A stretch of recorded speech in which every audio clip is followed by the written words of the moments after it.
betah wae jengkel kok. Lah nek ngono kowe wani karo Kresna. Weh, lah wong kandhane ngeyel. Iki lagi dadi top-top wayang lho. Top-top wayang piye? Iki lagi dadi trending topik. Bagong bengi iki lagi gleleng.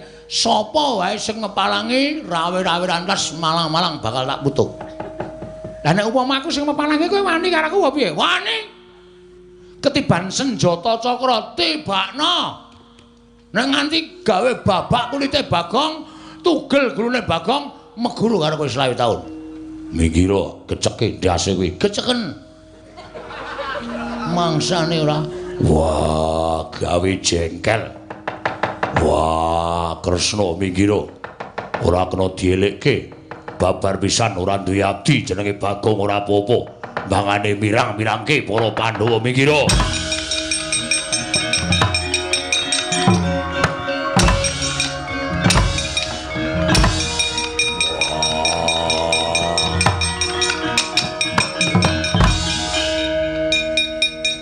Piye? Kesel kowe, ha? Ha iki ora apa-apa nek entuk tendangi, pamere nggo sikil gedhe. Nendangi sak penake dhewe. Tur sampeyan ora bakal iso namake kekuatan tengkula. Tuwa aku mbane sampeyan. Wong enom kok nendangi sirahe wong tuwa. Kuwarat kowe. Wah, caedan. Dupak ora apa-apa. Wah.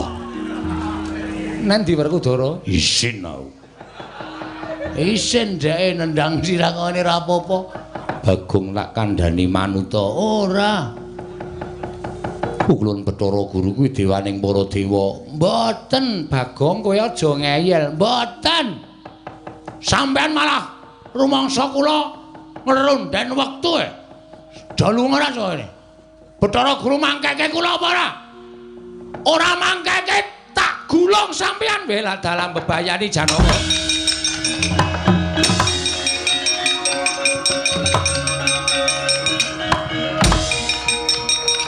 Weh raras renaning driya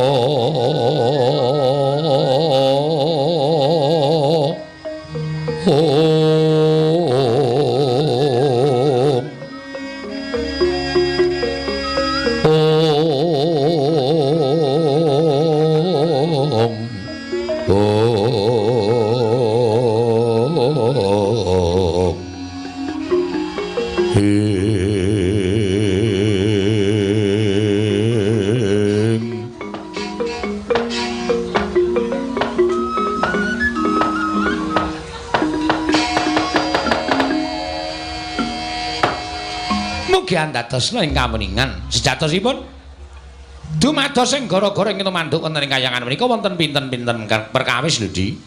Adi Guru kedah emut. Inggih Kakang Narada ingkang sepisan.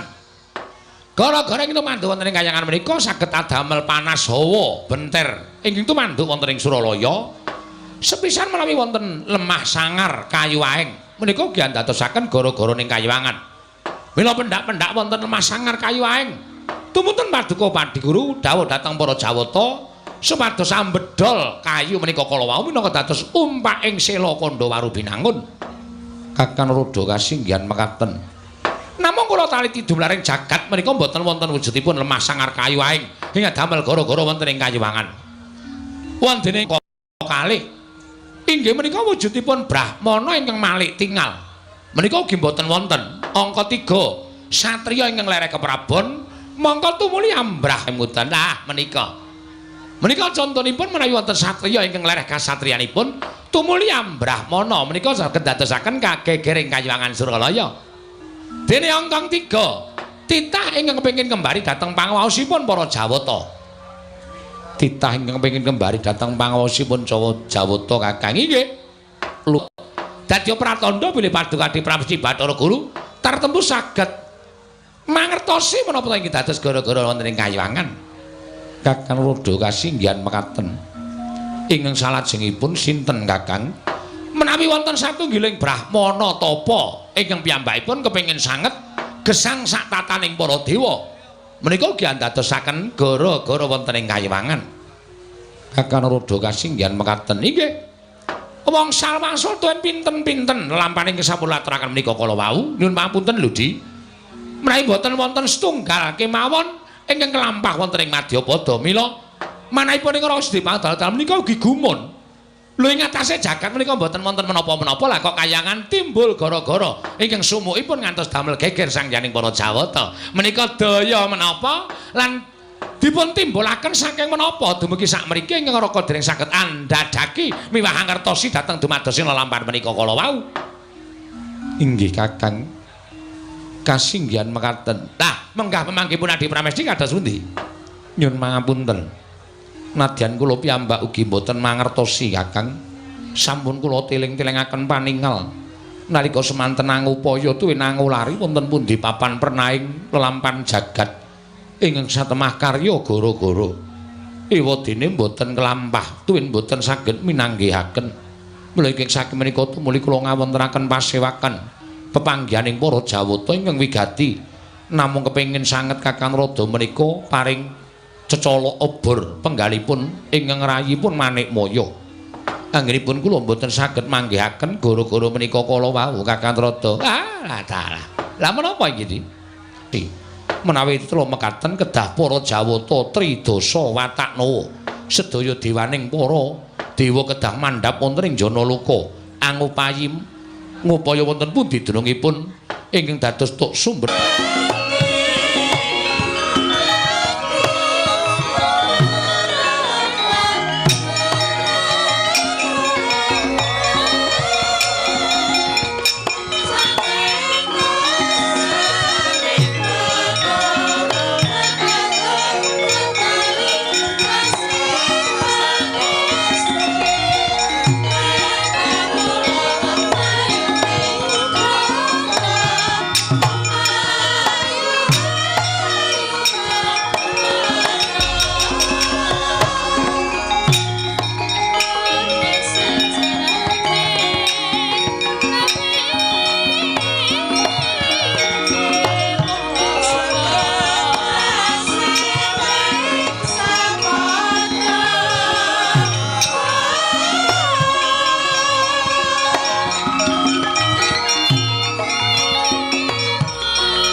Sinong wati jagat kina hari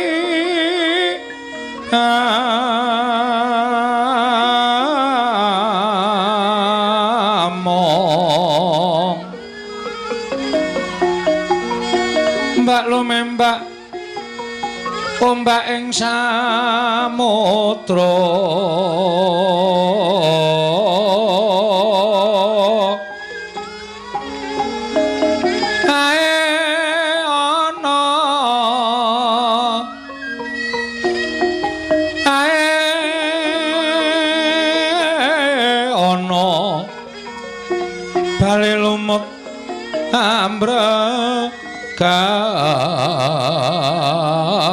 kanggeng awita denceng dencengan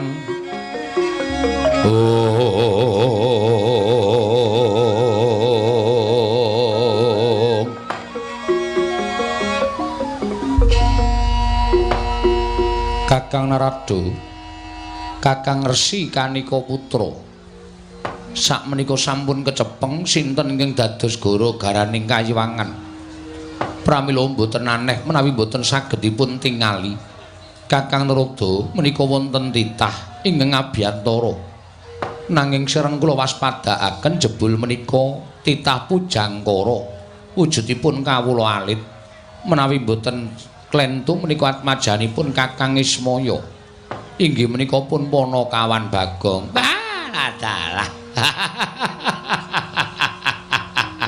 Wela kayangan iki paling ora ketekan ratu utawa dewa utawa pendhita sing pinunjul tur ya sing kuncara anjaying bawana wah tiwas padha diwenehi dalan karo para dewa tak kira nek ana sowaning Nalendra Gung Binathara ingkang nedya sowan ngersane Ngadi Pramesti Bathara Guru lah kok iki wah ora pangling iki Bagong ta iki lha kok dadi sowaning kayangan kok ngerti dalane iki piye iki Kakang Narada punawi nadyan dipun menapakaken menika titah kula ha inggih kayangan menika mboten pilih-pilih sinten kemawon ingkang badhe sowan nartemtu ulun keparengaken inggih tumuli katimbalana menapa wigatosipun Bagong sowan menika Kakang Narada lenggah ingkang langkung prayogi inggih ngestaken dawuh Panakawan Bagong padha raja sak prapta kita Panakawan sowan ana ing kayiwangan Suralaya Panakawan Bagong nonamit pasang Kalimantabe tinebena ing iladune dumawahing tawang towang menapa sampeyan ingkang nami Pukulun Bathara Guru iya Bagong kok cilik Bagong aja sembrono nggih kemarang kula ngaturaken sembah sumungkeming pangabekti kula konja Pukulun iya Bagong ulun tampa pangestu ulun tampanana kaya ngene iki to Bathara Guru ki wujude malak piye kancane tangane loro kok dheke papat dhewe nek adus mesti suwe banget kuwi le ngosoki kelek papat dhewe iya Bagong nggih Pukulun karo sapa kita piyambakan ngerti dalan ingkang anjaka ning kayiwangan nggih nadyan keblusuk-blusuk ning kula tanglet-tanglet mergi wonten dalan mergi ingkang anjak wonten ing kayangan jebul munggah gunung dhuwur banget nganti krekel-krekel niki kula gobyos kabeh mula nyuwun ngapunten nggih Bu kula nek kula mboten ngagem klambi ora apa-apa Bagong nun nggih matur sembah nuwun kencang warudaya Mbak Pong Bu bolong kali codhe sapa sing gawe Bagong padha raja sak prapta kita niki sinten iki Ulun Bathara Antrada oh nggih kula mun tau ngerti Bu Ulun Bathara Antrada wilujeng bekti kula kunjung nggih Bu Ulun ya ulun tampa pangestu ulun tampanana ya Bagong kula pundi nggo jimat paripe dayanana ing kasantosan iya Bagong nggih Bagong padha raja sak prapta kita niki sinten iki Ulun Bathara Indra. Oh, nggih. Kancane Dono Kasino dudu. Ulun Bathara Indra. Kowe ngawur iki Dono Kasino iki ra nggon film. Pukulan sok nonton. Iya. Wah, jan. Nggih padha kula ya penggemar. Iya, wis malah rekoso aku iki. Jane rasane nyaut omongane Bagong malah Tekan dindi. Pukulun Bathara Indra wilujeng. Bekti kula konjo pukulun. Iya ulun tampa pangestu ulun tampanana. Kula pundi nggo jimat paripe? Bagong Padhararja sak praptamu. Wilujeng piye kabare Kanjeng Rama pukulun? Rama sapa? Rama pukulun Sang Hyang Semaya. Semar lho. Iya. Sehat alhamdulillah. Lho sampean kok nyeluk Semar kok Rama pukulun? Aku kuwi putrane Sang Hyang Rama pukulun Semaya. Aku kuwi putrane Semar. Wah, lah bapak ki anake ting tlecek. Nang ndi-ndi ndek anak nang ndi-ndi nom-nomane nakale ra jamak-jamak kae mesti. Ora perkara nggon kuwi nanging aku kuwi putra sing dadi dewa. Wah, ngoten. Iya. Nek ngono sedulur kali kula kali Gareng kali Bak Petro. Iya, sedulur. Wah, lah kok beda ya bumi langit. Sampeyan iso dadi dewa mukti ngawi bawa Nyakrawati mbau denda.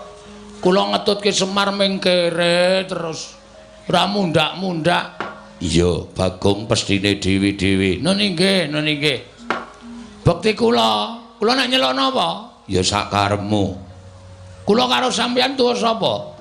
Aku dhewe ora ngerti takono bapakmu Semar. Wah, wis kacau iki silsilahe. Iya, Bagong. Bekti kula konjo pukulun Yamadipati. Ya, pangestu tampanana. Nun nggih, sanget anggen kawula dadosaken jimat paripe. Bagong, wonten dawuh pukulun. Ana apa Bagong kita sowan ngane-anehi teka dadi gegering kayiwangan hawa panas sing sumundulana ing kayiwangan. Ana kawan Bagong matura. Yen darbe panjaluk tumuli matura, yen darbe pitakonan tumuli takokno marang panjenengan ulun. Ulun bakal nampa ingkang dadi atur kita Panakawan. Matur sembah sewu nuwun tanpa pepindhan pukulun. Wale-wale menapa? Sowan kula ngersa paduka Hyang Pikulun menika estunipun nuruti kalih ati kula pukulun. Nuruti kelawan ati kita. Nggih. Sebabe apa? Critane rak ngeten. Kula niku krungu kabar nek Kak Gareng niku wis tau tate ketemu karo bapakne. Kula tanjeke teng omahe Gareng. Reng, apa kowe wis tau ketemu karo bapakmu wae? Gareng niku semaur, heeh. Nek ngono adek iki dudu anake Semar, dudu ya ming anak pek-pekan ngoten. Lah bapakmu sapa, Reng? Bapakku ki padha karo bapakne Petro, tunggal bapak. Terus kula mara tenggene Petro. Truk, ngoten niku. Apa bapakmu karo bapakne Gareng ki padha apa? Padha. Nek ngono kowe karo aku barang ki padha tunggal bapak, ora. Kowe ki beda dhewe. Ngoten niku. Lah terus bapakku sapa, Truk? Bapakmu ya Semar kae. Monggo ati kula niku jane ora pas. Nek kula ngrasake anak Semar niku mboten. Wong Petruk karo Gareng wae bapakne beda kok. Ngoten. Nggih bener nek Semar niku ya anak-anak. Ning anake Semar niku do dadi dewa. Mula sing dijak medhun ning jagat niku mung anak-anake Kuwalon. Sing dijak sengsara niku mung anak-anake Kuwalon. Terus kula takon kalih Gareng, "Lah anakku, bapakku sapa, Reng?" "Ayo mbah, ngoten niku. Kelara-lara kula 7 dina 7 bengi ora doyan mangan.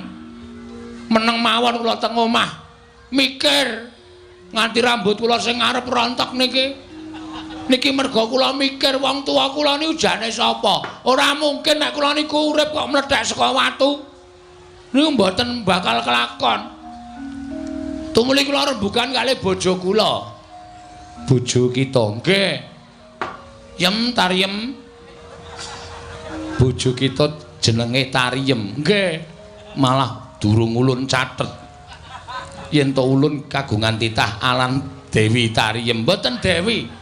Niku mboten anake ratu, niku anake tani kok. Iya, Bagong. Nggih. Lek kula ketemu teng Gubuk Asmara. Iya, Bagong. Nggih. Pripun meneh sing jeneng jodoh? Lah iya, lah nggih. Piye aku kok ngene iki? Aku kok kaya rumangsaku kok kaya urip kok ora ndek wong tuwa ta, Yem. Ha nggih sampeyan pripun carane Pak goleki bapak? Bapak sampeyan niku sapa? Bapak kuwi jarene ya Semar kuwi. Bojo kula wae ora yakin kok. Nek kula niku anake Semar, rupa ya beda, kesenengan ya beda. Hobi ya beda. Semar niku hobine wedangan. Kali pacitan. Kula hobine nyopet. Lah beda to to? Pun beda. Dadi mesti enten darah sing mengalir teng kula nek pancen kula niku anake Semar. Ha terus kula rembugan kali bojo kula ngene wae yem. Nek aku ora iso nyembah wong tuaku, aku ki isin, aku ki wirang. Mula tak nek aku goleki bapak piye? Ah monggo Kamas. Kamas pangeran ajeng kersa tindak. Pangeran sop? Pangeran anu bojo kula nek ngundang kula pangeran. Oh. Mboten napa-napa karang wis aku gelem ngepek kowe yemne nek kowe nek nyeluk aku pangeran ngoten nek nang omah. Sepriki niki nek ajeng tindak goleki bapak nggih monggo. Ning kowe tak tinggal suwe lho ya mboten masalah ngoten. Mengko nek kowe kangen piye ora? Bojo kula niku Semar ra nggih tesih kathah tangga teparo to Mas. Anyen bojo kula niku tilas wong nakal. Oh iya. Ning kula slametke saking lubang napa jenenge kenakalan, kula entaske. Dasane iki dadi wong apik ya mung iso gala-gala kumat. Iya iya. Ora apa-apa. Anak kula sing cilik dhewe niku ora mboten padha kali kula to? Iya iya. Si Basir iya iya. Niku raine mboten padha kali kula, nek mboten napa-napa tak openi jeneng kula niku seneng anu kok nglumpukke pahala. Iya iya Bagong. Sak banjure piye? Ah terus kula takon, aku lek arep takon endi ya saya coba bayangno.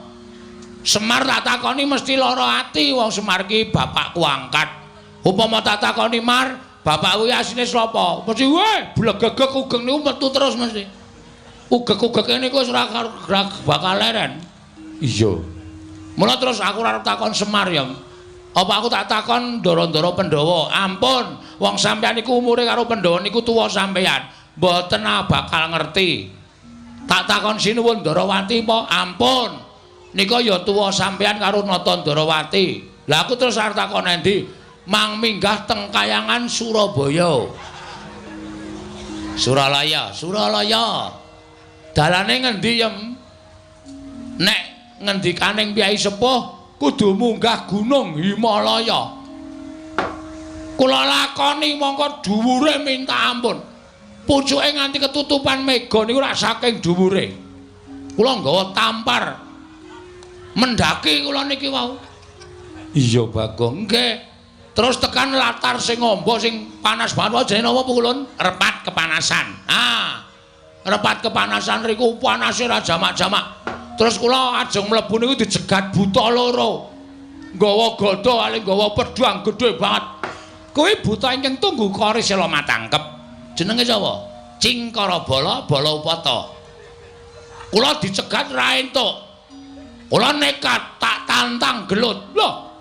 Cingkara Bala, Bala Upata tak tantang perang. Nggih, asalahe kula ra entuk mlebu kok. Lho terus piye iki? Buta loro pun mati kabeh teng mriku. Lho. Mati nang urip meneh. Ampun kuwatir to, sampeyan ora kaget. Kali omongane Bagong niku ampun mang cekeli tenanan.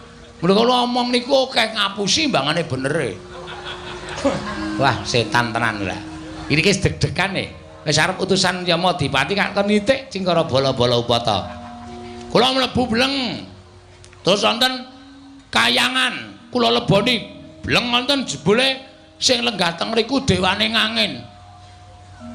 Bathara Bayu.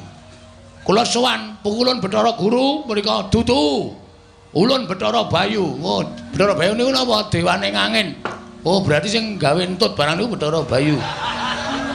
Wah, jan Bagong iki didudui mriki niki kok andher para dewa akeh banget.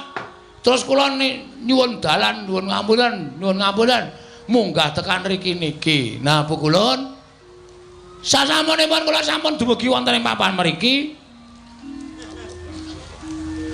Sasampunipun kula dumugi wonten ing papan mriki, kula ajeng nyuwun prisa Pukulun. Sejatosipun nek Pukulun menika dados dewaning para dewa mesti kemawon Pukulun menika prisa. Kula niku anake sapa? Nek pancen kula niku duwe wong tuwa, nek isih urip kula paranane kula sungkeme. Ning nek bapak kula wis ora ana, kula mang duduhi sareane kula ajeng ndongake bapak. Pun niku mawon. Nek pukulun maringi prisa matur nuwun. Nek pukulun mboten paring dawuh mboten ngertos bapak kula sinten.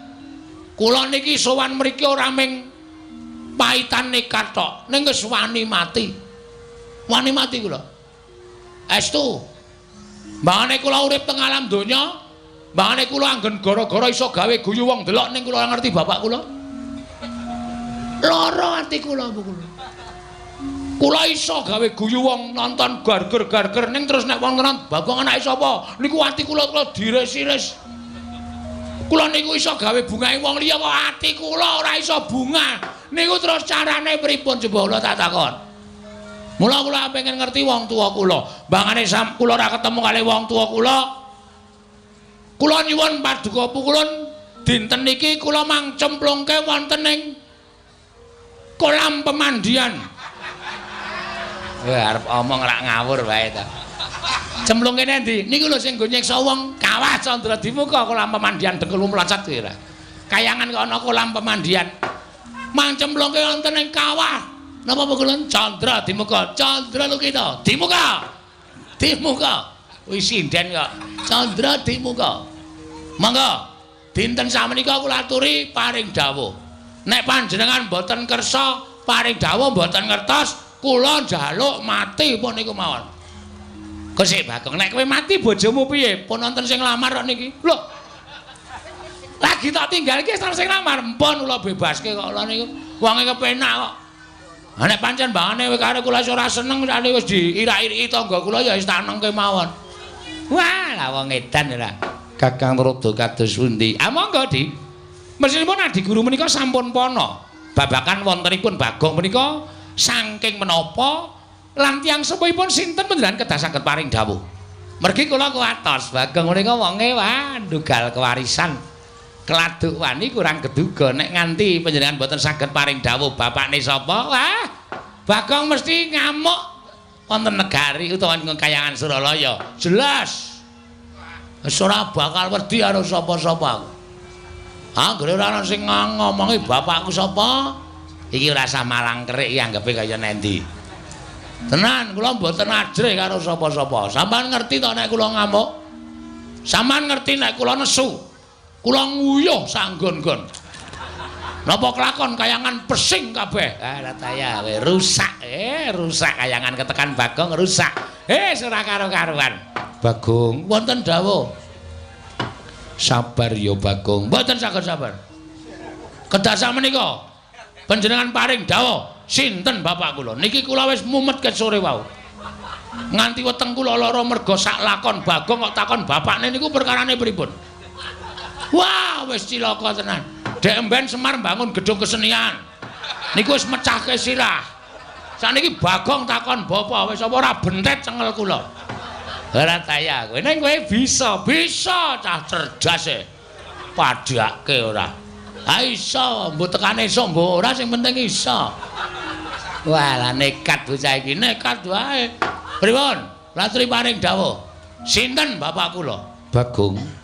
Yekti kita kuwi ora linairake lan ora ana ingkang ngandhut kelawan jeneng kita. Ora ana titah wanita ingkang ngandhut badan kita, lan ora ana wanudya ingkang ngandhut badan kita. Pas. Ora mungkin. Masa ana menungsa kok mlethek saka watu, jedul saka wit. Niku dudu menungsa. Niku demit. Niku setan. Lah Bagong niku menungsa. Niku mung wangsulane wong sing ora ngerti sapa bapak kula. Pun sampean saniki ngaku napa mboten? Bagong. Nun. Ulun niki sapa? Bathara Guru, nek ora tau mulang. Ngerti ulun Bathara Guru? Nggih. Ulun niki jejering sapa? Dewa. Wajibe titah kelawan dewa nyembah tata krama. Nek dewa ditakoni ra iso wangsulan, apa gunanya jadi dewa kok? Mboten wonten gunanipun. Ha percuma, kabeh niku sendan ngerti lelakone kok. Aja kok menungsa. Kutu-kutu. Kutu-kutu Walangataga. Kutu-kutu Walangataga. Sampeyan niku ngerti apa musike? Aku mung perkara Bagong kok ora iso ngandhake. Ngene, kowe tak kandhani. Ngopo iki cah cilik melu-melu? Cah cilik dengkul kita kuwi. Najan cilik ulun iki kami tuaning kayangan. Nggih. Lah kowe tak kandhani Bagong. Sejatine kowe iki ora dumadi saka utawa ora linarake dening suwijining ibu. Terus war melu-melu jawabane iki kowe. Nah, melu-melu ditanono kowe. Plotroke kathokmu. Dewa karo diplotroke kathoke ora. Tak kandhani ya. Sejatine kita kuwi ora mlethek saka watu, ora jedul saka kayu watu. Ning kita kuwi dumadi saka sabda. Sabda piye maksude? Hah? Sabda piye maksude? Kira clemongan lho iki. Iki getihku wis tekan sirah iki. Munggah angel-angel nang kayangan, tak rewangi nganggo tampar tak unggahke kaya wong mendaki nganti babak bundas nek ming nang kene dikandhani Bagong, kowe iki ming dumadi saka sabda, ora jelas kowe. Kesikik ta? Iki cepet iki. Ndek gang tases-tases ngono. Dumadi saka sabda kuwi merga disabda dening sawijining dewa. Ha dewane sapa? Dewane sapa? Ayo ora ming waton ngomong kowe. Cah cilike melu-melu. Yaine ijik melek. Kono mulai sekolah sesuk. Wah, dengkulmu kuwi ora. Wah, Bagong ki anggere karo dewa kok sak penake dhewe ora. Piye maksude? Bagong, "Non, ganti iki meneh." Bolak-balik. Ngene, ulun jarwani nggih. Nalika semana Semar tumitah ana ing jagat kuwi sayekti durung duwe ruwang. Terus tumuli sowan kelawan Catugara, ya kuwi Kakang Tejamaya lan Kakang Ismaya sowan ngersane Ngiwang Pikulun Bathara Tunggal. Tunggale pira? Lho, Bathara Tunggal kuwi wong tuwa ulun, Rama ulun. Oh, bapak sampeyan? Iya. Sang Hyang Bathara Tunggal nanting kelawan Kakang Catugara yen to pancen kepengin darbe ruwang tumuli nyipta sarana napsuning Kakang Catugara sinipta dadi wujuding Sarawita utawa bilung.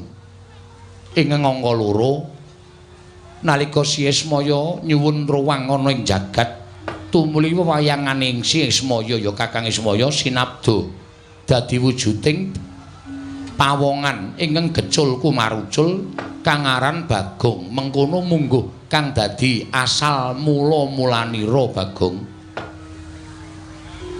Bayangan. Iya. Kula niki iya sing nyipta Kanjeng Rama Pukulun Sang Hyang Bathara Tunggal.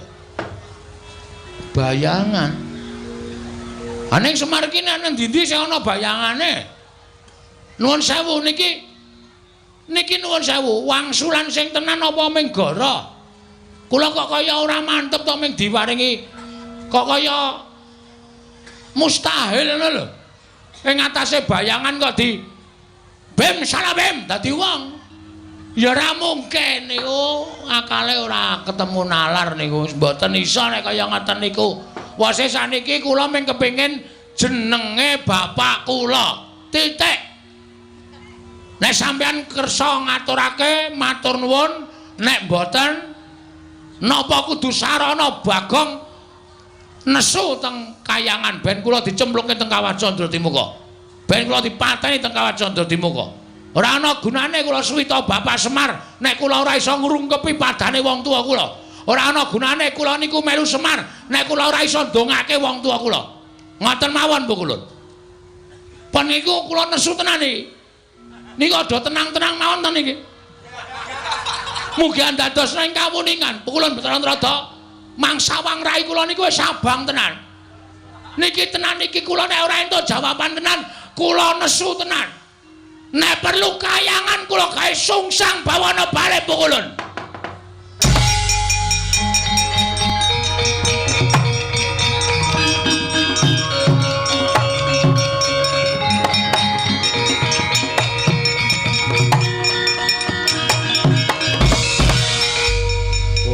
Astunama sidam sekaring bawana langgeng. Bagong aja kaya mengkono Bagong. Mundhak ora prayoga kedadeane. Pun kajenge. Lah witena sampean wis ora ditakoni ya mung sabda-sabda saka bayangan-bayangan apa? Bayangan kok min sabda dadi menungsa kaya ming kaya wara ulun kok ulun. Kula mboten percaya. Iya, nanging nyatane kaya mengkono. As niku mung gawean sampean. Pokoke pukulun kersa mboten panjenengan nuduhke bapak kula. Nami sing kula goleki nami, jeneng, asma. Nek mboten jeneng, mboten nami, mboten asma, kula mboten nrimakaken. Kula mboten nrimakaken. Bathara Indra, bocah iki nek ora tak seret ning repat kepanasan gawe geger Bathara Indra. Weh.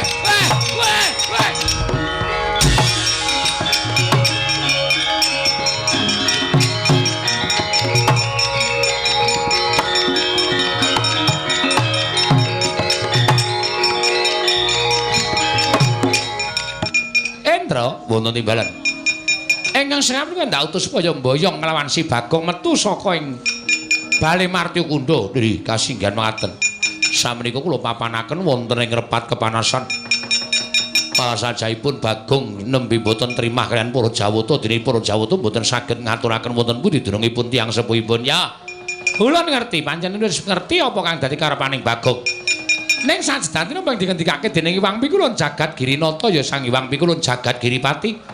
Pancen bener asal mulane Bagong kuwi pancen kaya ngono. Nanging sabab apa to lah kok dadi ora ditampa dening Bagong? Mula panjenengan Hyang Pikulun Jatimurti, kowe kabeh kinen merpeki lawan Bagong. Bagong dikon mulih yen ora gelem aja mbok pilara. Nanging mung dirangket wae, dibalekake ana ing Janaloka. Ewadene tetep berguguk utawaton mangsa bareng. Dawuh panjenengan Hyang Prabu Bathara Guru Bagong kudu dijiat utawa dipaksa supaya gelem bali. Menawi ngantos Bagong sak mangke ngamuk dhateng para Jawata. Nek Bagong ngamuk kuwi wis kebangetan banget. Tegese bakal wani marang panguwasaning para dewa. Nggih, mekaten pukulun ya. Mula kita mangkat to dina iki. Nggih, ngestaken dawuh nyuwun pamit madal pasiran sing ati-ati. Poma dipoma ya Indra. Nggih. Kena gawe lara Bagong ning aja nganti katriwandan merga nek nganti Bagong napa.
Carian putra lamun kawekasan ya kawisanggeni maya Wisnu kang pradenta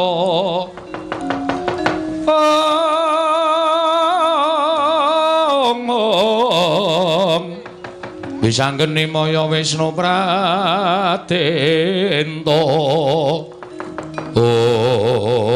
wah aku ora ngerti tanpa taliwara Bathara Indra nyikep karo aku saka mburi saiki aku dipapanke ana ing repat kepanasan ning taunana windanana aku ora bakal medhun ana ing jagat arep mati garing nang ngene tak lakoni pula aku mulih ning alam donya nek nganti aku ora weruh karo bapakku percuma ora ana gunane Nek dewa ora ngeparengake paring dawuh sapa wong tuaku sejatine.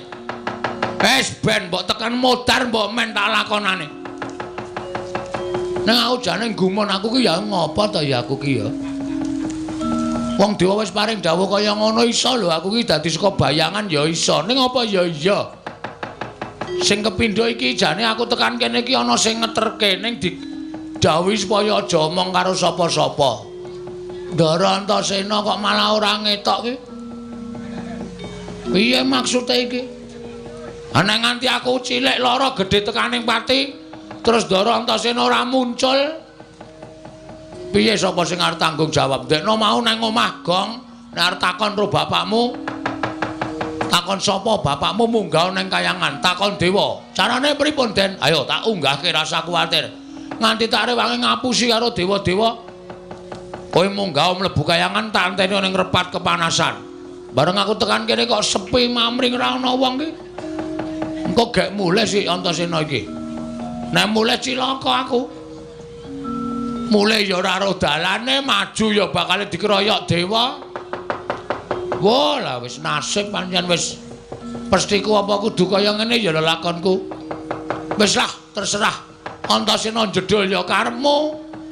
Nang simpingan ya karepmu. Ora arep tak gagas, sing penting niatku wis gembleng. Ndara Antasena ngewangi ya matur nuwun ora ya tak lakonane dhewe. Mati urip wis tak entengke kabeh pokoke.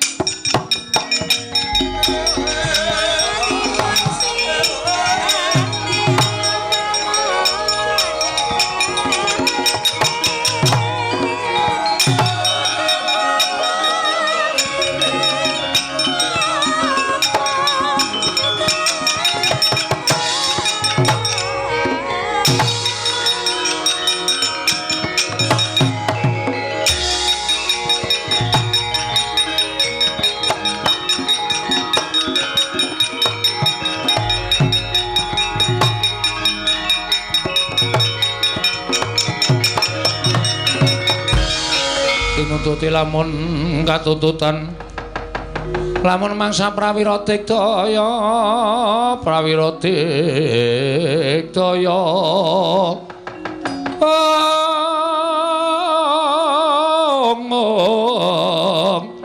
ora ngono magawe gelar ira wang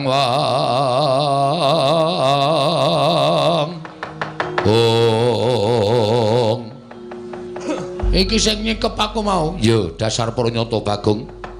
Ulun Bathara Indra. Maksude apa? Aku tok larak tekan repat kepanasan. Mergo aku nampa dawuh pangendikane iki Wang Pikul Naroda. Supaya kowe digawa metu nang repat kepanasan. Lan iki aku nampa dawuh meneh Bagong. Dawuhe apa? Kowe kon bali. Bali nanti? Bali ning jagat.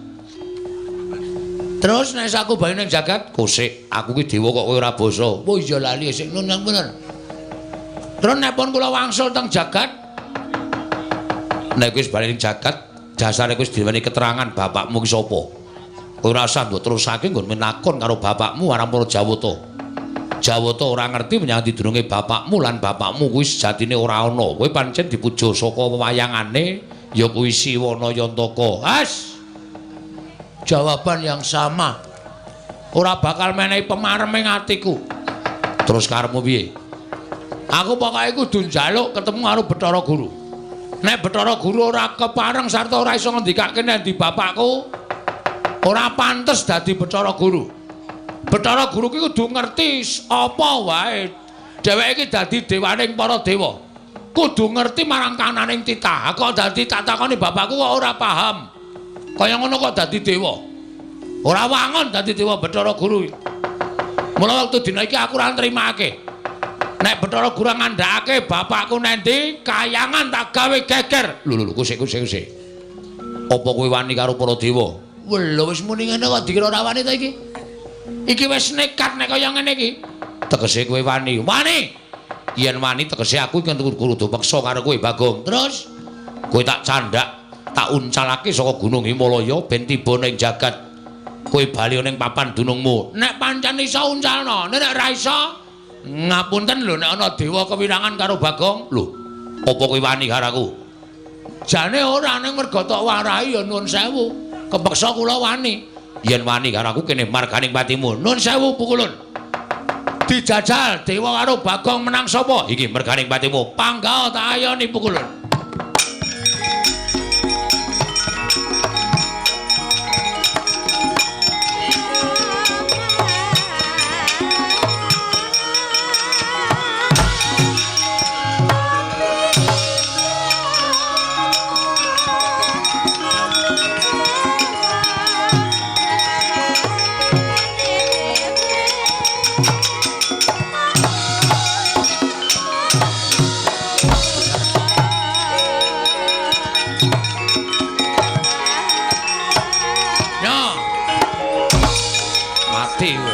Loro tenan iki.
Iki aku lagi ngerti dewa ampuh ya nang kene iki. Dhewe ngantem aku plak-plek mumet tak ampet kok bareng tak bales kok. Rasane tangan iki kaya temomo ning dodone kok. Kaya ora kena wah jan nyemelangi tenan iki. Mudar tenan iki aku dikeroyok dewa tenan. Rekae ngono ya arep dadi cah kendel, dadi arep kepengin goleki bapak. Nek kaya ngene iki sapa sing arep tak sambati? Ndara Antasena ya minggat. Ora ketok. Bareng kahanan kaya ngene kok sak penake dhewe lunga tanpa pamit. Wis modar yem aku. Rekae goleki bapak malah Sarapati nang kene. Mongko Bathara Indra ngoyak-oyak aku kaya ngono kae mesti. Kae urung ngetokke Jaya Kawijayan Aji guna kasantikan. Nek nganti ngentokke Aji Jaya Kawijayan mati tenan nang kene aku anakku isih cilik-cilik. Nek nganti engko aku tak tinggal mati terus anakku piye? Nek bojoku dipsi dadi pek tanggaku tenan. Anakku ngrekos ngopo-ngopo bingung. Semene iki nek ndombani ora ngono kuwi. Ngono kuwi piye? Sing ngakon munggane kayangan aku sapa? Aku. Sing ngakon takon dewa tentang bapakku sapa? Aku. Ha kok kowe malah ora ketok? Aku ngiyup saka repat kepanasan. Mergo panase repat kepanasan kuwi pancen gilani. Yen ora kuat mesti bakal tekaning pati. Terus aku ngopo mlayu-mlayu? Diantemi dewa ya aku. Diantemi dewa sapa? Bathara Indra. Ambok diwales diantem. Nek iso tak wales ket mau-mau. Ora iso. Tak tonya ora kenang, tak antem ora kena, tak tabok ora kena. Kaya ana tamenge dewa-dewa ki. Kowe iki nek goblok aja dienggo dhewe. Nek goblok takon karo wong pinter. Ha nek tak takon sampean, carane ngantem piye? Carane ngantem ana. Carane piye? Dewa ki keringkiane siji. Keringkiane disembah ping 3. Tur ling ngantem aja nggo dodo munggah ning dodo medun. Dodo medun? Mesti kena. Masa? Tenan. Aku ora tau ngapusi. Yakin? Yakin. Ku anggere ngapusi titenono kowe. Sembah karo diantem nggon weteng medun. Antemen sak banter-bantere. Mesti kena. Ning nek kowe ngantem kene munggah ora kena wong titah warwan teranyak karo dewa. Nek nganti omonganku iki ngomrucut, aja dundang Antasena. Wah, undang Panija kowe. Iya. Tenan titenono. Mangkat saiki, mangkat to ning ati ngapusi nucu aku go. Nggih, kita Jawa. Ngono.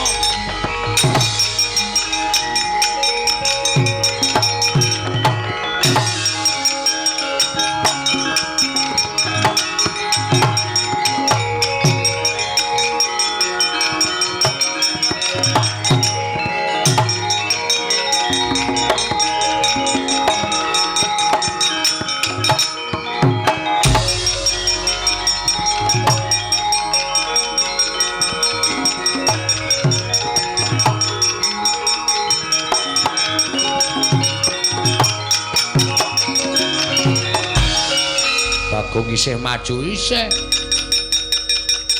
Arep ngopo kowe? Mau aku ngantem kowe ra kena Bathara Indra. Saiki urung karuan. Lho.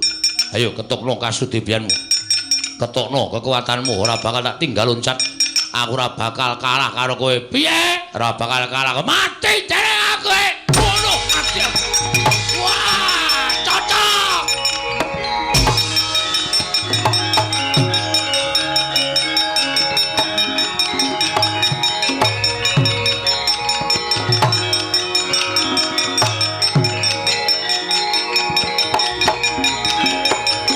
Ngono mati ya. Yo sambat kowe. Ayo adu gares.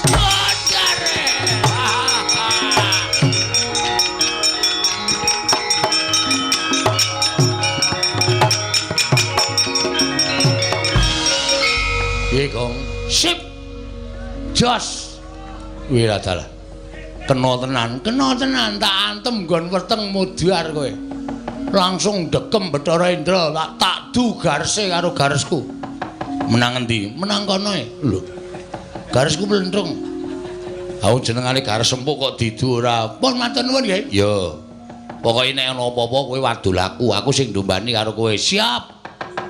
Nek ana dewa sing ngentokke pengabaran kowe rasa wedi. Kowe matur karo aku. Oke. Wah, seneng aku ngejak sampeyan ora lunga lho. Ora. Wah, lunga titenono kowe. Ndombani wong kok lunga, maju terus. Pokoke nganti ketemu karo Bathara Guru.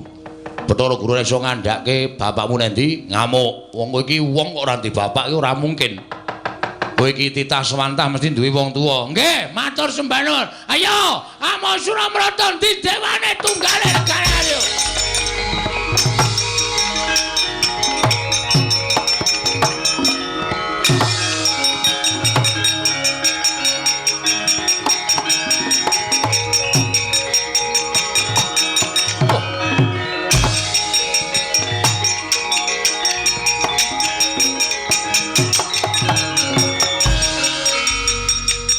Bagong ngamuk ana ing repat kepanasan. Nah, sapa kowe? Bathara Brahma. Bathara Brahma iki sapa? Dewaning geni. Dewaning geni? Ya, ora cedak-cedak pom bensin lho, ora. Kobong kok pom bensin ora. Dewaning geni Bathara Brahma arep ngopo? Nundung karo kowe. Nundung karo aku dasar pranyata. Bathara Indra wae kalah karo aku apa meneh kowe, Mo Brahma. Ayo aku ngerti pengapesaning para dewa. Ayo jajal. Ene merganing patimu. Wow.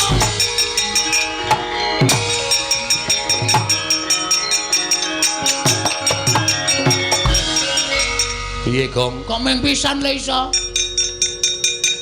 Bareng kula ngantem Bathara Brahma ora apa-apa e. Mesti ning sing lali kowe. Sik. Ora e. Ana, mesti ning sing lali, nyembah urung. Wo iya. Wah, lali. Sembah saka kene. Ora apa-apa bebas. Ping 3, siap. Wis. Saniki ngantem weteng medun. Wah, antem nggon terminal. Ora jebol, ora mules wetengmu aja dundang Bagong. Mangkat Gong, mati dereng aku e.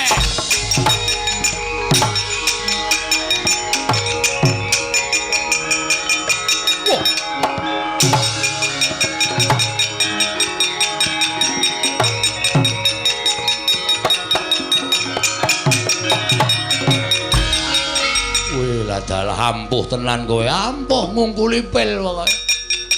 Lho kok ngungkuli pil iki ya ampuh aku ya ampuh. Mati dening aku. Ayo, kowe arep ngejak apa Bathara Brahma? Ora iso ngantem Bathara Brahma. Sing kandha sapa? Ora bakal iso ngantem Bathara. Sing kandha sapa? Ngati-ati, ngampet sik kowe. Waduh, mati aku. Waduh. Modar kowe.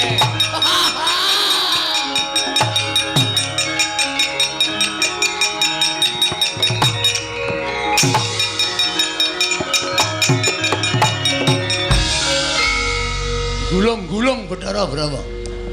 Tuantem nggon apa? Nggon kene. Ben sisan kaya nggon vital sisan. Kira-kira mati ya ben mati dewa ora iso mati. Ora iso? Ora iso. Arep wong gulung-gulung kaya ngono kae iki ngrasake lara tok. Kanggo ngetokke geni, kowe nek ora ngati-ati kobong lho, Gong. Hah? Ngetokke geni. Nek ora ngati-ati kobong. Sembah ping 3 ora mandi. Dodo medun, dodone geni nggon endi? Wah iya.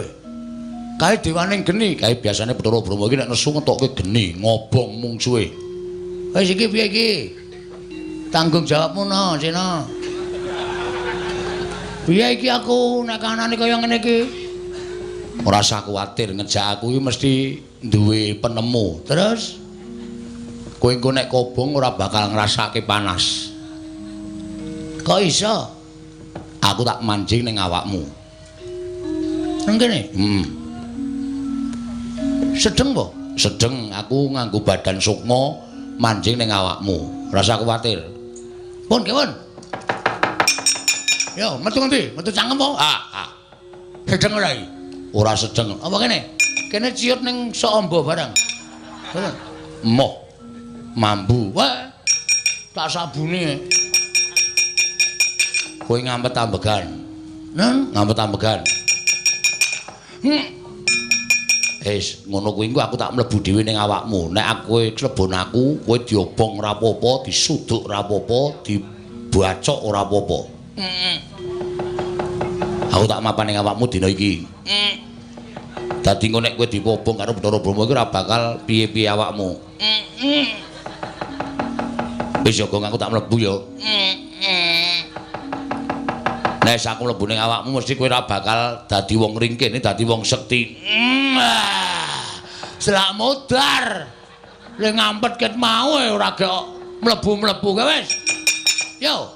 Yo.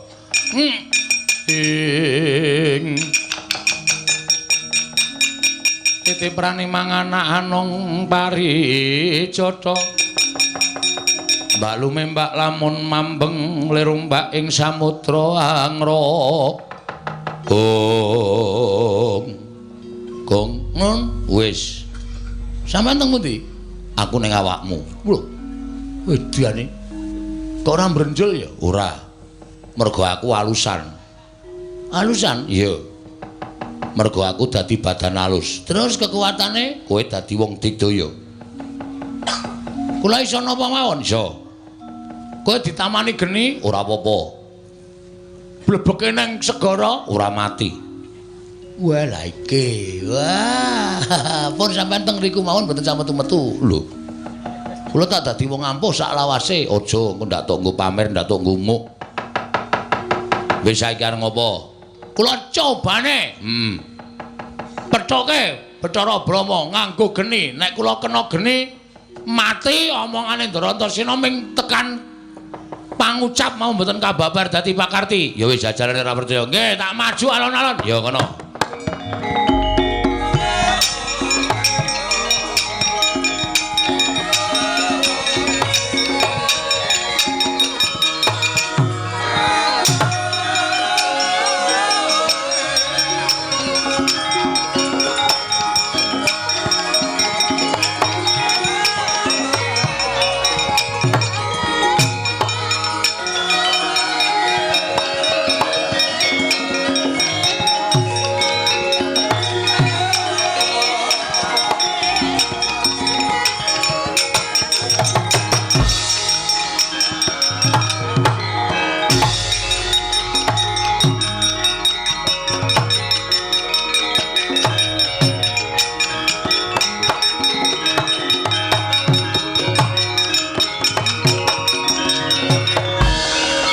Suwaning jajalan Bagong wani gendak sikara karo Bathara Brahma.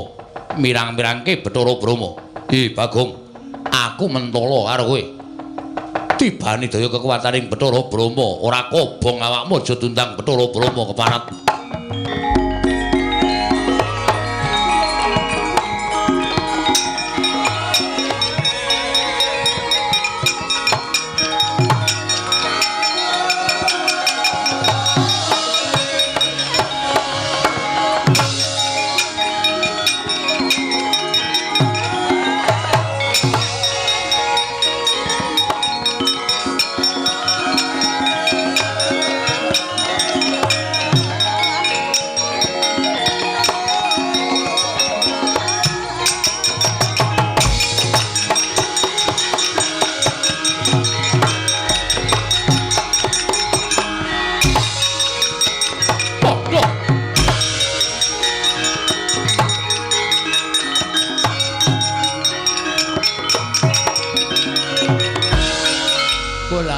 ning tenan.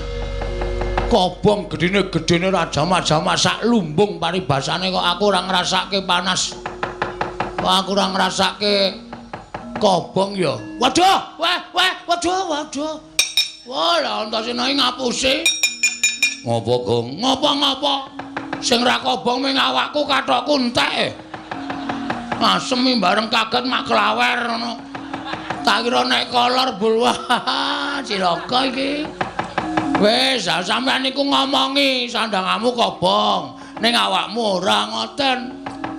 Kathokmu kobong kabeh. Waduh, wis jan wis blendis kita.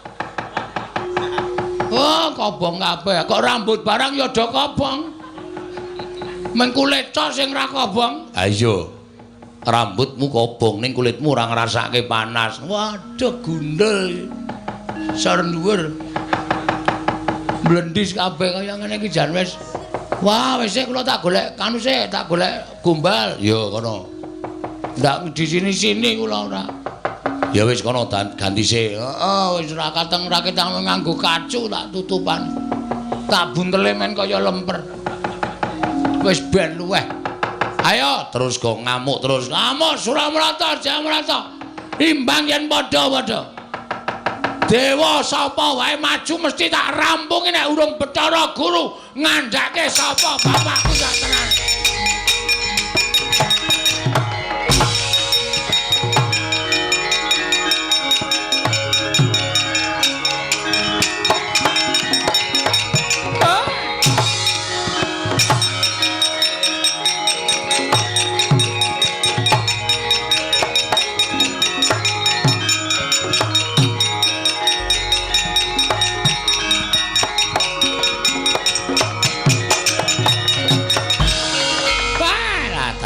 Kencang warudayang pak pong. Bu bolong kali codhe sapa sing gawe lha kok dadi kaya ngono kanane Bagong. Ngamuk punggung. Suratamta Nirbaya Nirwikara kabeh para Jawata padha bubar sarsaran ora karu-karuan. Di ngatos-atos Lidi monggo mlajar mawon, Di.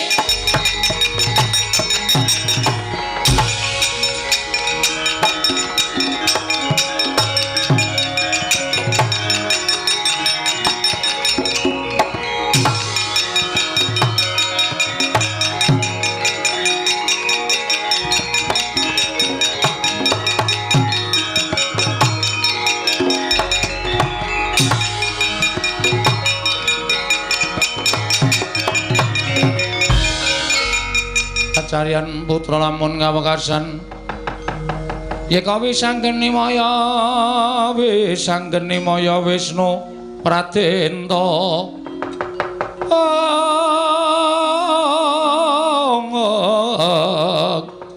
wisanggeni maya Wisnu Pratenta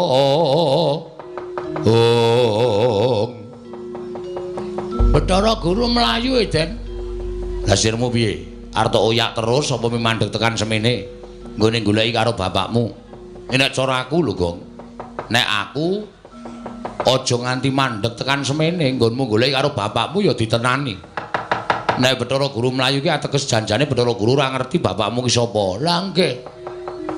Nek tak pikir-pikir niki suwe-suwe kriwikan dadi grojokan geguyon dadi tangisan. Waune kula mung rembugan karo sampeyan ming jagongan. Lah iya. Lah nyatane wis tekan semene, Gong. Ibarate wong nyabrang ana ing kali kuwi maju ya teles, mundur ya teles. Ora nek tumrap aku ya maju sisan. Ning nek nganti mengko ndara-ndara Pandhawa ngerti, wis ora sawedi. Ditekati pancen ndara-ndaramu Pandhawa utawa wong tuaku Pandhawa arep melu-melu katutke sisan. Wah iki toke sampeyan ngojo-ojoki ning kaya ming mbombong kula. Ora mbombong ki tenanan. Sampeyan bantu, tak bantu. Aku metu saka awakku lho. Ya aku tak mlebu. Sampeyan mlebu nek kula ketemu sapa-sapa niku dadine gedhe ati kula. Kula ora wedi karo sapa-sapa. Ya wis aku tak mlebu Bathara Guru Daya. Lah ora ngono malah mlebu metu ora jelas ora.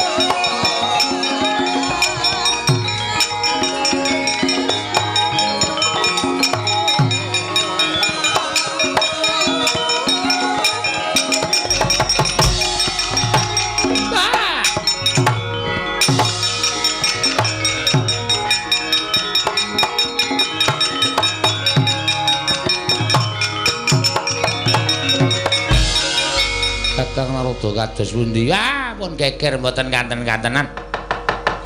Ah wujude we Bagong, jenenge we Bagong, wong dugal kewarisan wong sakepenake dhewe. Para utawi para widodara widodari ingkang samya ngunduraken dhateng pun Bagong mboten saged kelampahan.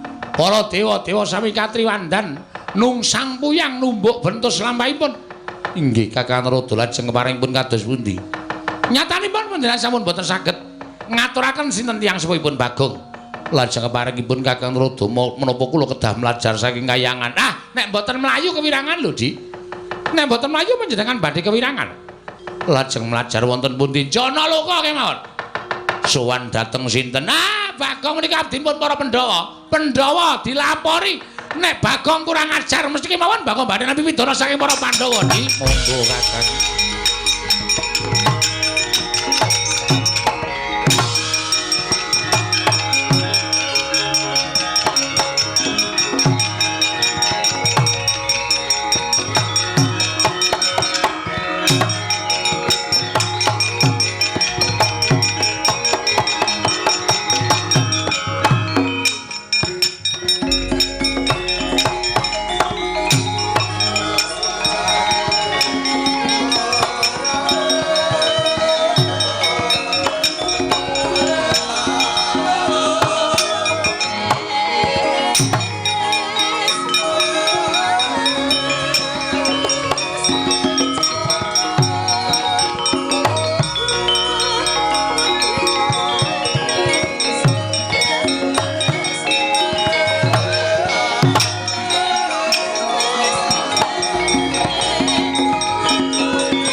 Busa uyon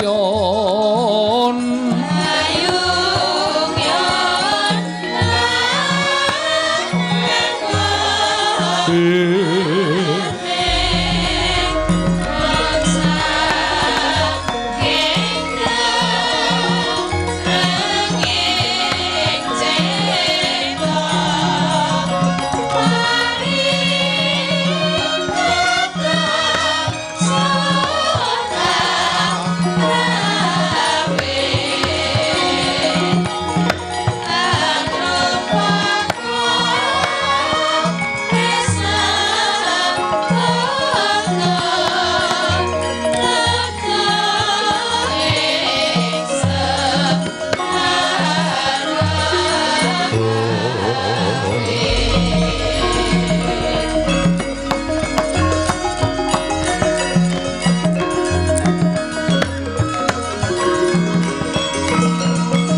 Kembang popong terate bang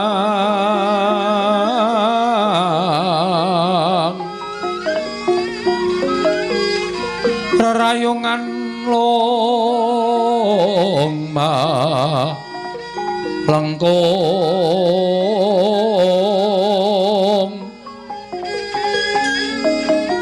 tumalong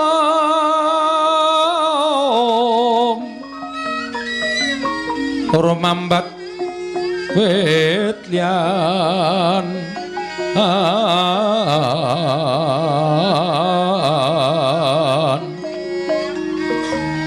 wes mukang mawur raras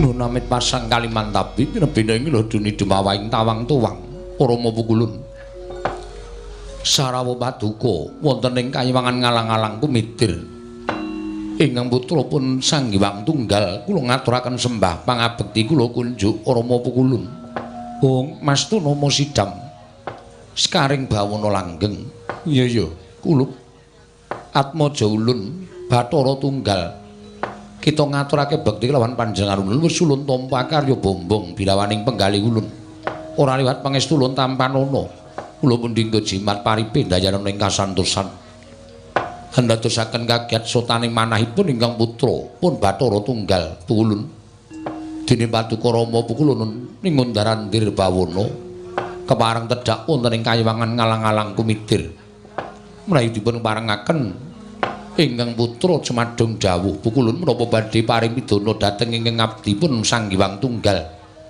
upamya Paduka Pukulun badhe paring pidendhan dosa menapa ing kula sandhang kula mboten badhe suwala waton Paduka Pukulun mat tedhakaken dawuh pangandikan lepat kula mapan wonten ing pundi nah menawi Paduka Kanjeng Rama Pukulun badhe paring kanugrahan dhateng ingkang putra pun Sang Hyang Tunggal lajeng lelabetan menapa ingkang sampun kula tindakaken Pukulun Om Mastu Nama Sidam Sekaring Bawana Langgeng Tunggal wonten timbalan yekti jagat horeg krana solah bawane atmajaning Siesmaya ya kuwi Panakawan ingkang aran Bagong ingkang saknyata dina samengko gawe geger kayiwangan Suralaya satemah atmaja kita Manikmaya mboya bisa nanggulangi kelawan apa kang dadi pengamuking Bagong krana pamuthaing Panakawan siji iki menapa pamuthaipun Bagong ngantos ngamuk wonten ing kayiwangan Suralaya Pukulun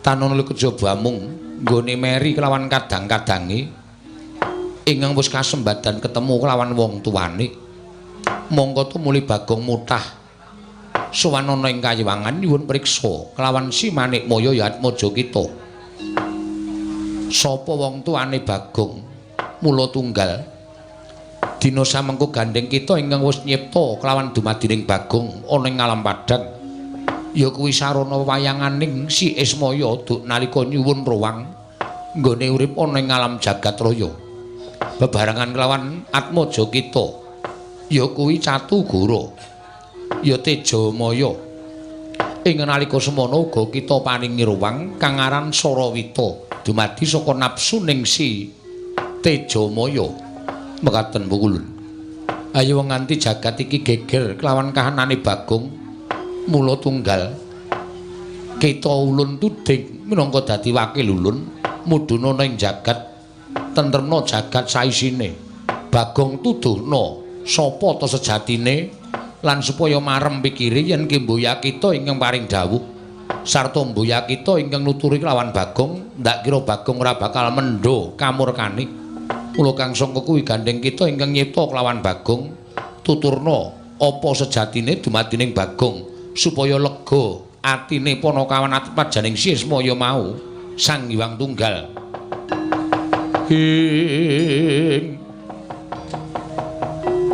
yana tewa yen nuntun wong aprang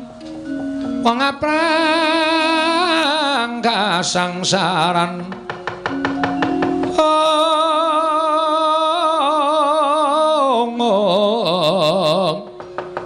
ing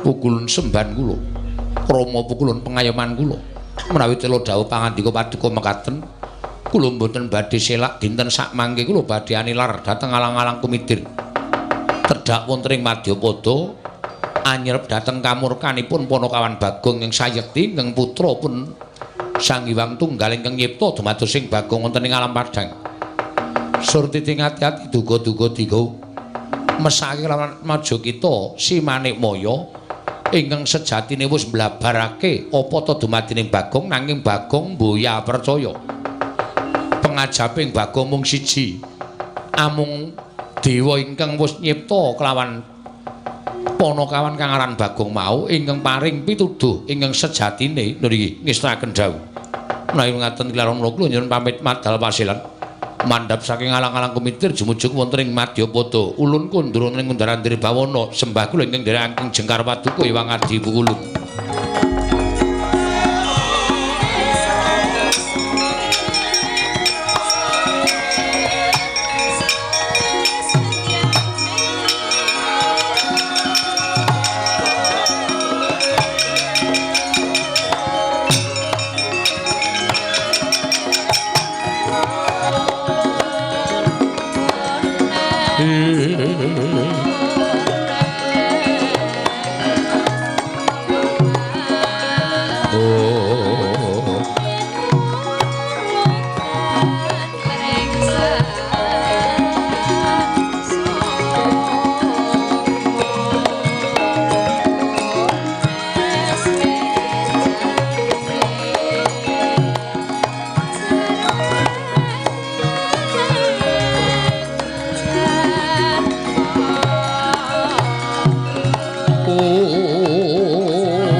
Kalanggawan aglar pandhan muncar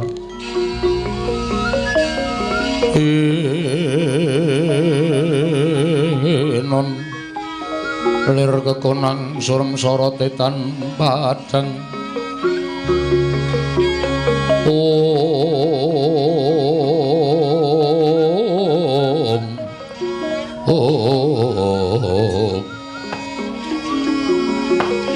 Koko Prabu sarawujeng andika Kanjeng Koko Prabu jimat semban kula ingkang rayi ngaturaken karaharjan tedhak paduka Yai tansah pinanganing kawidadan niring sambi kala sawanipun ing Raka Indrawati Kresna kakangku aku ngaturake basaku katura Werkudara iya wis ndak tampa siadi atur bekti kalawan kakang pangestunipun Kakang Tampanana ndak gegem dadiake jimat kula ngaturaken bekti kula kunjuk sinuwun iya Kakang Semar ndak tampa ora liwat tiba sepadha-padha sinuwun Ndarawati bekti kula nggih Den iya Kakang Semar ndak tampa Ndara Werkudara bekti kula ya Semar ndak tampa sejatosipun sampun ngantos kadangu rumiyin estunipun kula badhe munjuk atur ngersa paduka Gusti kula ingkang sinuwun ana apa Kakang Semar teka kaya ana bab ingkang wigati nedya mbok aturake kelawan panjenenganing ingsun sampun ngantos dipun dangu Panakawan kok dinten sak mangke godhang panji kula nampi pelaporanipun anak kula Gareng kalih Petruk anak kula Bagong wis sawetawis wekdal menika ninggal griya mongko mboten dipun mangertosi wonten pundi papan dunungipun kula pun takon-takon karo tangga teparo kiwa tengene Bagong mboten wonten ingkang sami mangertosi lan mboten wonten ingkang sami nyumurupi wonten pundi lenggahipun anak kula Bagong mengkono Kakang Semar nggih mila Den kula wis pasrah bongkokan menawi tetelo anak kula Bagong menika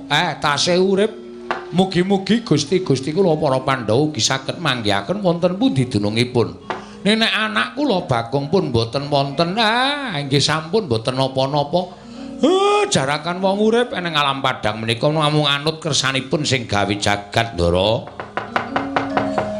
miat langeneng kalanggiwan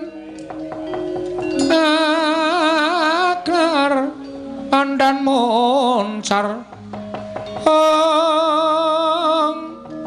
tinan ler kakonang surem sorotetan padang kasoran pacaring purnameng gegono dasari mangsa katiga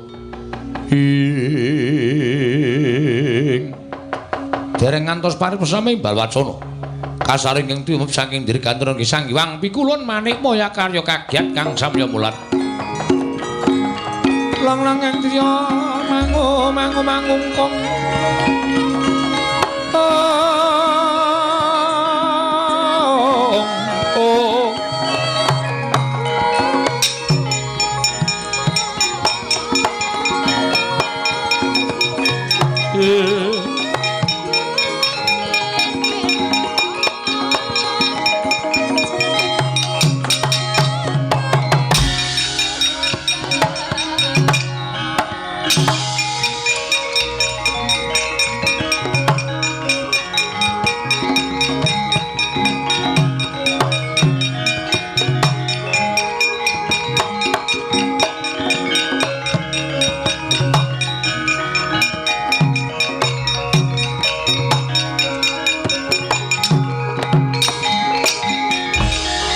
Kuncang kancing langit kelap-kelap katon lir kincang ing risang mawe gandrung sabaran kadulu wukir moyak mayik saking tias baliwur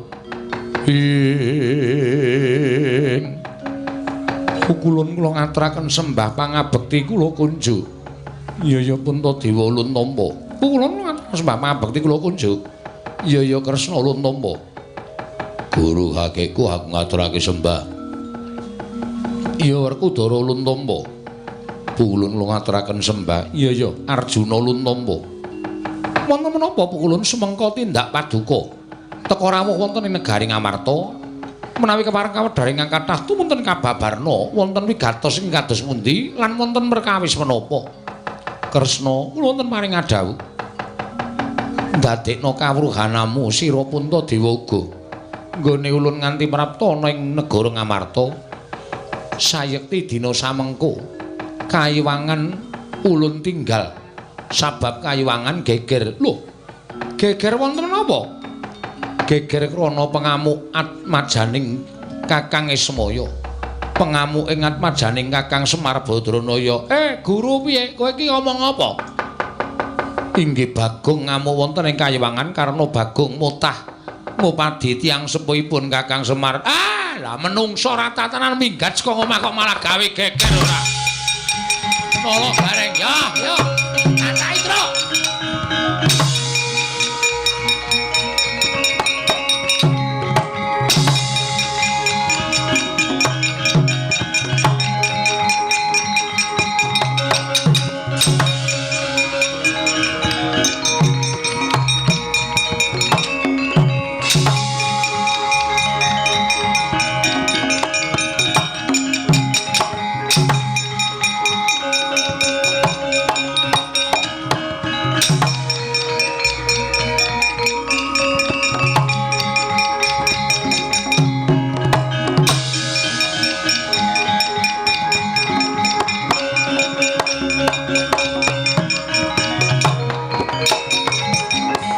Redo mangawur-awur wurahan tengaraning ajurit gong maguru gongso tetekaya butulawur pandriting turangga esti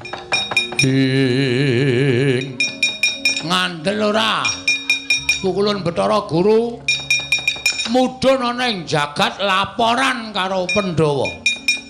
Gus, apa niki laporane Pandhawa tenane? Ora sawedi aku wis ning awakmu ngene iki kowe iki dikapak-kapakke ora bakal iso tekaning pati. Kowe dipiloro ora bakal ngrasake loro. Nek pancen pepundenku para Pandhawa ora iso nuduhake wong tuamu sisan gawe kok. Bengi iki kowe dadi lakon. Oke. Nek mungsuh Ndara Janaka lawan. Ndara Werkudara wani. Oke, iki arep geleleng tenan aku iki. Ayo. Wulo, aku sing maju malah sikira tekle. Gareng kok ketingklang-ketingkling.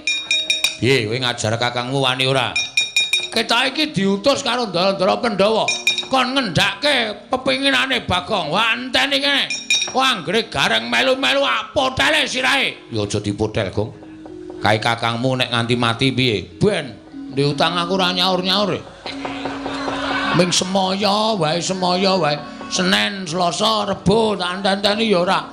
Arep tak jukuk apane wong omah ming kari kompor tok. Bumi kunjang ganjing langit kelap-lapaton.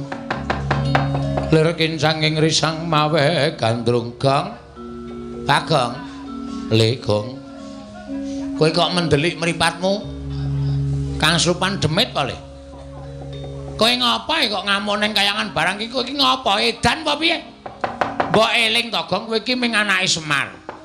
Kowe iki ming wong kere, kowe iki ming kawula kok ngobrak-abrik kayangan nganti Wang Pulun Bathara Guru ora trima. Kowe entuk pidana piye? Gong sabar, Gong. Mula kok guru-guru tak enteni kok ora teka iki kowe jane nendi? Ngapa? Guru-guru kok ora teka? Wiwit bengi iki aku absen guru-guru.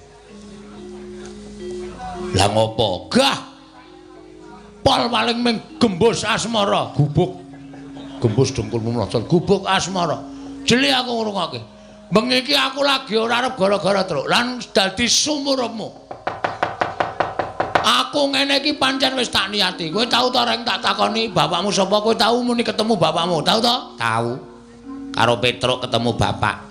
Zaman aku goleki bapak karo Petruk ya, Truk. Heeh. Bapakmu sapa? Begawan Salontara, ya Gandarwa Maya, ya Gandarwa Raja Bali. Manggone nendi? Saiki wis ora ning jagat wong kuwi mbiyen jim. Terus saiki wis dadi dewaning para dewa utawa dadi jangkeping para dewa. Ha, kuwi kowe wis ketemu karo bapakmu. Petruk ya padha to? Padha. Aku ro gareng iki Kakang Adi. Nek jane tuwa aku ning ketemune Semar dhisik gareng mula dituwake gareng bangane Petruk. Terus saiki anak telu Semar iki kok sing loro ketemu karo bapakne kok aku ora. Adil ora ngono kowe. Lho, Lah ya golek ana bapakmu iki dalam rangka. Heeh. Iki aku dalam rangka goleki babe. Babe hutan.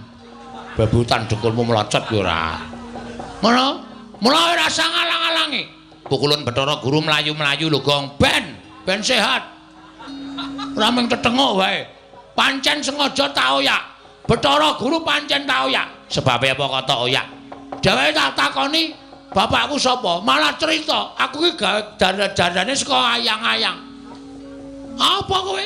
Angsulan apa? Ora maton, ora ketemu ngakal. Aku gelem nampa wangsulan nek aku ki saka ayang-ayangane Semar. Ning sing ngandhake kudu dewa sing nyiptake aku. Nek ora aku ora trima.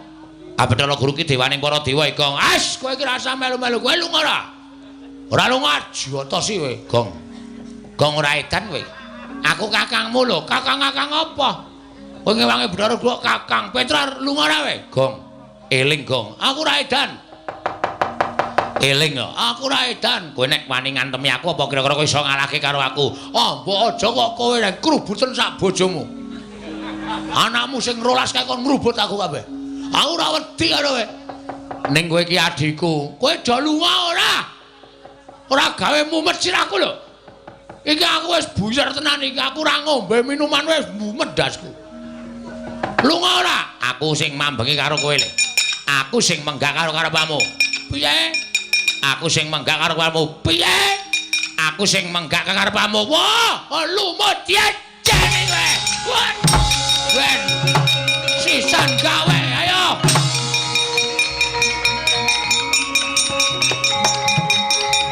What? Wah.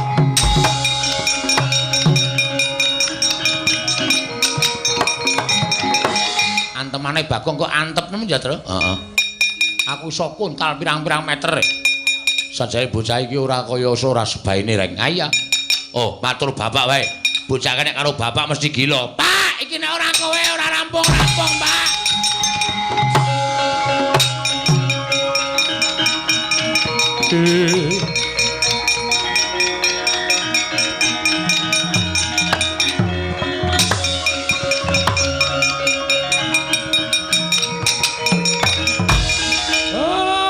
Bagong nesu tenan. Aku diajar karo Bagong, aku diantemi karo Bagong, Pak. Pancen menungso ora tatanan. Ora do lunga. Bocah iki wedine mung karo aku adepane menungsane parat.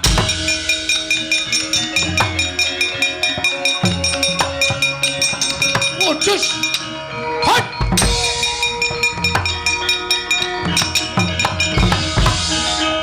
Kowe iki Kang Supan demit ngendi? Kok nganggo jengkelit barang? Semar, iki bapak pocong kok. Aku bapakmu, sing ngomong sapa? Nek bapak sambungan pancen bener. Kowe mung aku kowe sebagai bapakku. Aku nampa, Pak.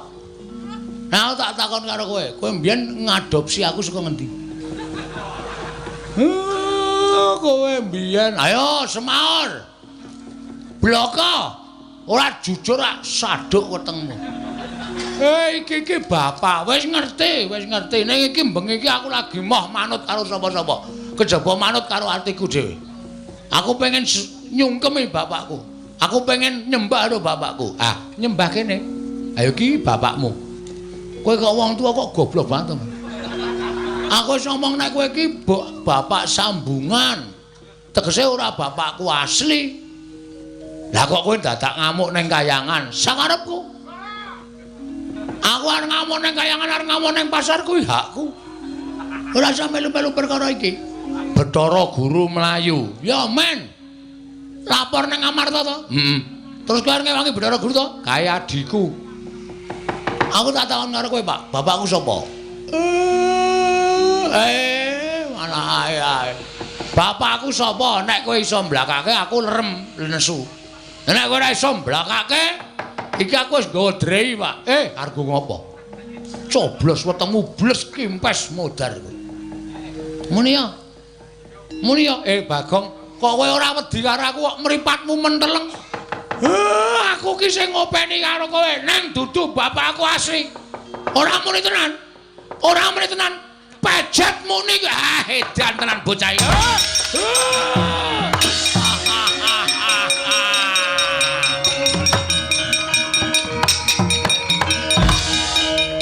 Ben, ning jane ya dosa aku.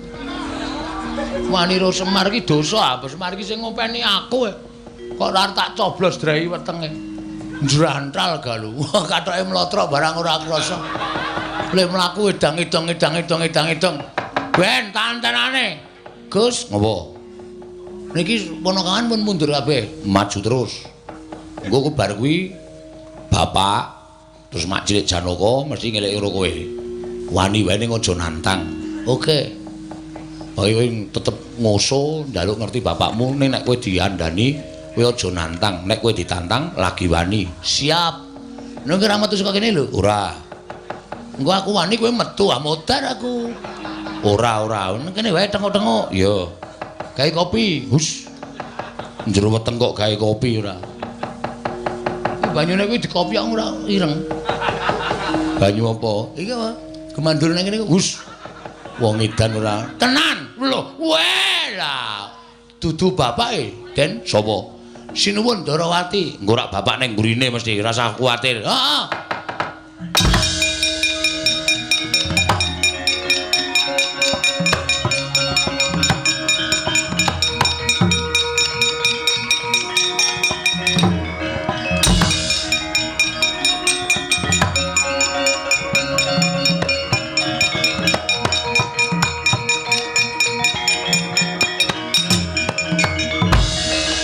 Lah kok mula kok nglelengi ra jamak-jamak.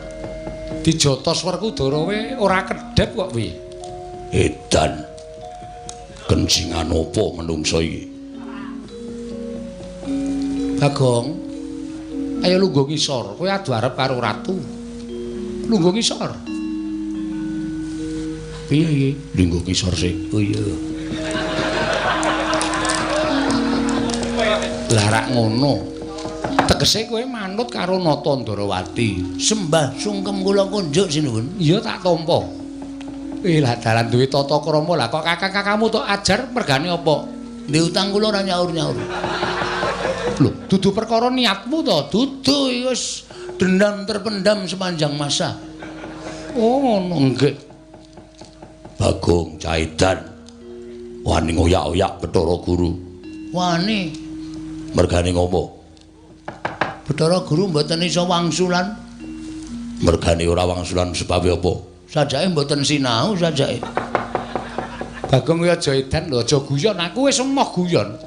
Saiki ngene. Niatmu apa aku tak takon? Ajeng nyuwun pirsa bapak kula niku sinten? Bapakmu Semar. Ah, jawaban klise. Jawaban sing pun tau kerep banget kula ngerteni bapakmu Semar. Semar niku pancen bapak kula. Ning bapak sambungan sing ngopeni kula. Lah kula ajeng takon bapak kula niku sinten? Lah rak wis Iwang Pilon Bathara Guru wis paring dawuh to. Ning kan kula nyatake mboten iso. Lho kok getak karo aku? Getak wae jengkel kok. Lah nek ngono kowe wani karo Kresna. Weh, lah wong kandhane-kandhanane ngeyel. Iki lagi dadi top wayang lho. Lho. Top wayang piye? Iki lagi dadi trending topik. Bagong bengi iki lagi gleleng sapa wae sing ngepalangi rawe-rawe rantas malang-malang bakal tak putuk. Lah nek upama aku sing ngepalangi kowe wani karo aku piye? Wani. Ketiban senjata cakra tibakno. Nek nganti gawe babak kulite Bagong, tugel gulune Bagong meguru karo kowe 20 taun. Mikira keceke ndase kuwi. Keceken. Mangsane ora. Wah, gawe jengkel. Wah, Kresna mikira ora kena dielekke. Babar pisan ora duwe abdi jenenge Bagong ora apa-apa. Bangane mirang-mirangke para Pandhawa mikira.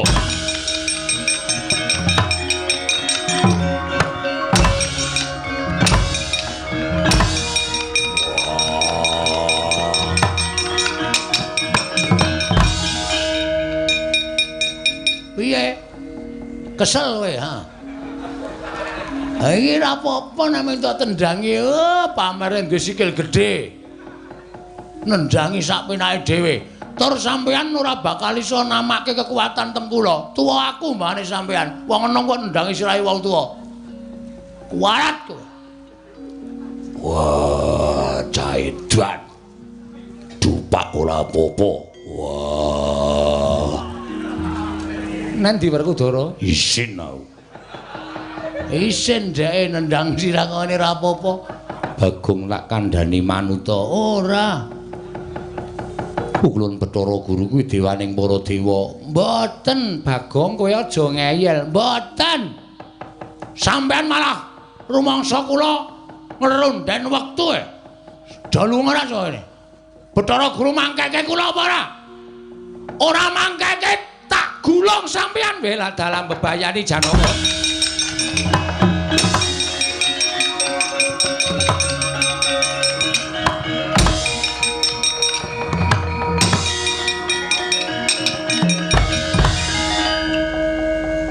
Niki terus bar niki sapa? Ambo. Kok takon aku terus kaya sampean sik gawe skenarione ora. Ning biasane bapak Paman Janaka Mak Gedhe Ndorowati iki nek wis kalah golek jago. Waduh, kula dadak tuku pitik, ora kuwi. Ora kuwi golek jago, golek wong sing iso ngalahke kowe. Oke, ora masalah. Wis ben, Nduk. Golek jago kowe nang kene wareng oyak. Tak oyak ben ketok gleleng ya doyak wae ya.